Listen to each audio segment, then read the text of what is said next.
Donc Arjuna, il y a une histoire dans le Padma Purana, je crois que c'est le chapitre 74, c'est expliqué que Arjuna, il était avec Krishna et il était sur le bord de la Yamuna. Mais c'est pas décrit, c'est à quel endroit exactement, parce que la Yamuna, elle va à Vrindavan, à Mathura et à Hastinapur. Donc c'est un de ces trois endroits-là. Mais il était avec Krishna.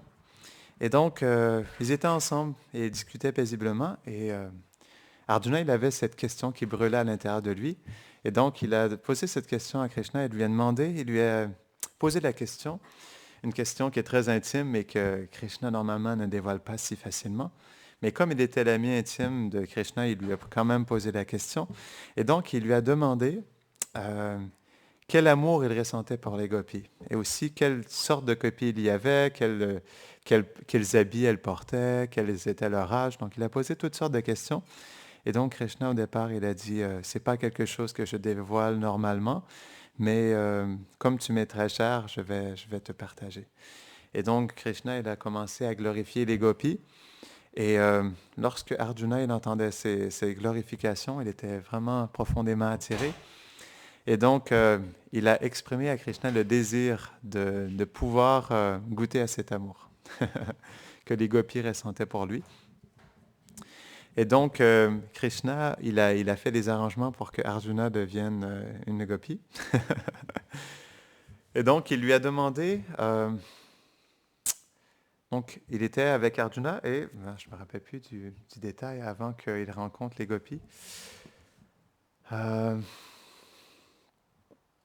donc, si je me rappelle bien, Krishna lui a dit il pouvait aller dans ce lac et réciter un mantra.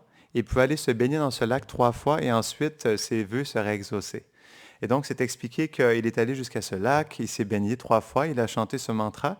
Et une fois qu'il est sorti du lac, il a regardé dans le miroir, dans le reflet de l'eau, et il a vu que son corps était complètement changé. Parce que quand il était à Vrindavan, il était avec son habit d'Arjuna, non, de guerrier, avec son armure et tout.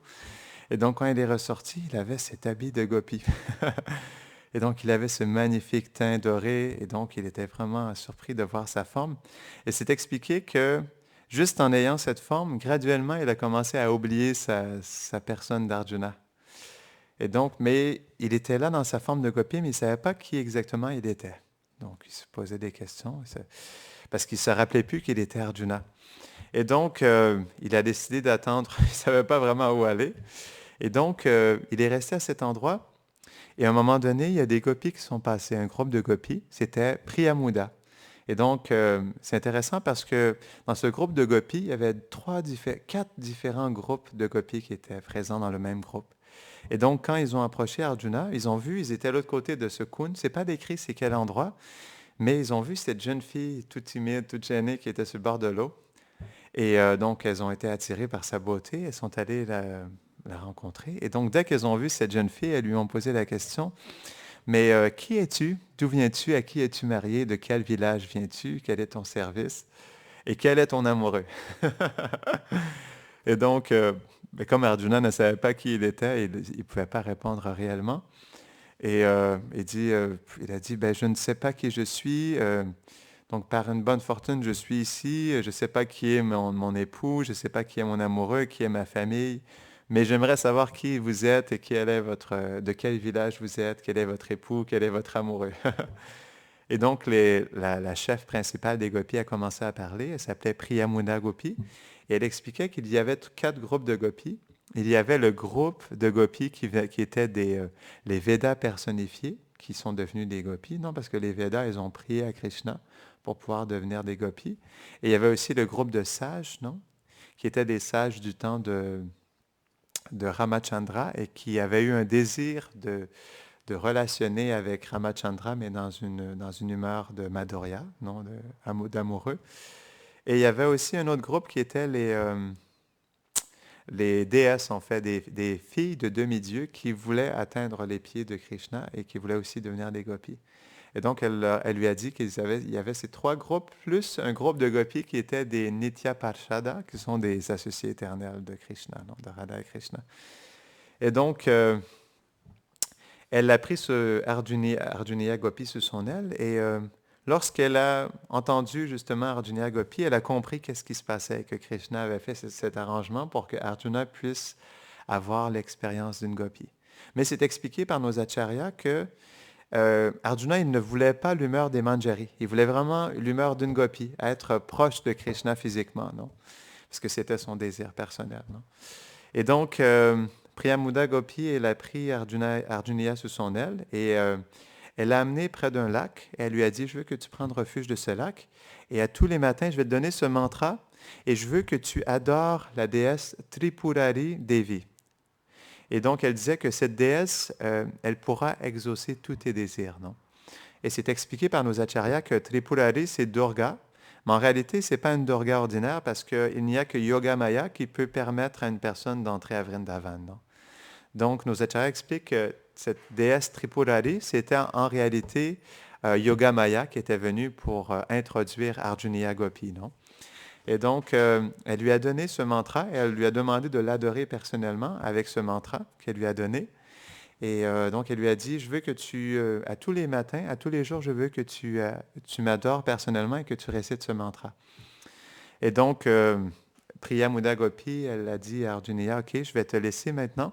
Tu peux rester dans ce kund et je t'invite à continuer à répétition, à réciter ce mantra à tous les jours. Et un jour, tes vœux seront exaucés, là. Donc, Arjuna Gopi, elle a accompli toutes sortes d'austérités. Elle se levait très tôt le matin, elle récitait ce mantra et elle adorait la déesse Tripura. Et donc, c'est expliqué qu'à un moment donné, cette déesse, elle est revenue et elle lui a donné la bénédiction de pouvoir rencontrer Radharani. Et donc, c'est expliqué que par la suite, à un moment donné, Radharani, elle est venue jusqu'à cet endroit et elle a rencontré Arjuna Gopi et elle lui a dit, OK, donc, comme tu es ici maintenant et comme tu souhaites rencontrer ta déité adorable, Krishna, je vais te donner ce mantra. Donc, Arjuna, elle a dû faire toutes sortes d'austérités pour rencontrer Krishna, non? Et donc, c'est expliqué que Radharani, elle lui a donné ce mantra pour adorer Govinda. Donc, elle lui a dit, je veux que tu adores Govinda avec ce mantra. Et aussi, je souhaite que tu adores, elle lui a donné une méditation personnelle sur Govinda, sur Krishna. Elle lui a demandé à tous les jours d'adorer Krishna avec ce mantra et de méditer sur sa forme dans son cœur. Donc, Arjuna, elle a continué à faire ses austérités dans ce lac que Radharani lui avait conseillé d'aller. Encore là, c'est pas décrit il y a deux lacs. Il y a le lac du départ où elle avait reçu la forme de Gopi et l'autre lac où elle avait adoré Krishna. Mais ces lacs, ils ne sont pas décrits. Donc, nulle part, c'est décrit quels sont ces lacs. Non, on sait que ce sont deux kunds à Vrindavan, mais il n'y a aucune description. Et donc, Arjuna Gopi, elle a continué à chanter ce mantra, à adorer Govinda. Et je lisais cette histoire et je ne connais pas la suite. Donc, on va arrêter ici. Donc, prochaine fois, on pourra continuer le reste de l'histoire. Arjuna Gopi ki Jai.